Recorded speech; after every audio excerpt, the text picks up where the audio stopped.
चीनी मंत्रालय की ओर से बयान जारी किया गया है और ये कहा गया है कि एलएसी पर दोनों पक्ष बातचीत से विवाद हल करने पर सहमत हो गए हैं।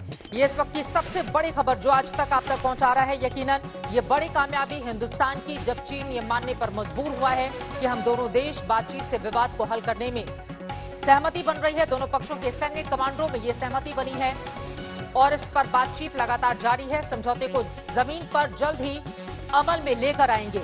एलएसी पर पूरी तरह शांति बहाली को लेकर दोनों पक्षों में बातचीत हुई है। आपको बता दें, हिंदुस्तान की ओर से लगातार ये बातें सामने रखी जा रही थी, लेकिन वहीं दूसरी तरफ, एक तरफ प्रधानमंत्री नरेंद्र मोदी का लद्दाख पहुंचना, वहीं दूसरी तरफ लगातार हिंदुस्तान की तैयारी, जिसके मद्देनजर अब चीनी विदेश मंत्रालय का ये बयान कि हम तो बातचीत कर रहे हैं और उसके जरिए आपसी सहमति बन जाएगी।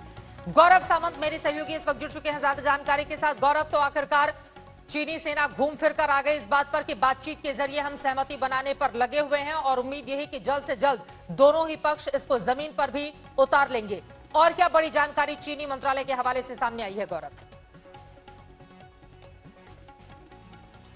जी हां चित्रा, चीन के विदेश मंत्री वांग यी और भारत के राष्ट्रीय सुरक्षा सलाहकार अजीत डोवाल के बीच 2 घंटे से ज्यादा की बातचीत हुई और इस वीडियो कॉन्फ्रेंसिंग के बाद ही भारत और चीन दोनों ने निर्णय किया कि दोनों ही अपनी सेनाएं 1-1 किलोमीटर पीछे हटाएंगे। लेकिन जो ये चीन की तरफ से प्रेस विज्ञप्ति आई है, उसमें चीन ने यह कहा है कि दोनों ही तरफ से समन्वय की बात की गई है कि बातचीत के जरिए ये 70 वर्ष हुए हैं भारत और चीन को अपने राजनयिक संबंध बनाए हुए, और उस 70वें वर्ष में भारत और चीन ने एक बार फिर निर्णय किया है चीन के मुताबिक कि बातचीत के जरिए ही हर मसले को सुलझाया जाएगा और जो दोनों के बीच में मतभेद हैं उनको मनभेद, एक तरह से डिफरेंसेस को डिस्प्यूट्स नहीं बनने दिया जाएगा, ऐसा चीन ने कहा है। चीन ने यह भी दावा किया है कि वो अपनी सीमा की रक्षा तो करेगा, लेकिन दोनों देशों के बीच के रिश्तों को सुधारने के लिए वो बातचीत का रास्ता तैयार करेगा और बातचीत के रास्ते को ही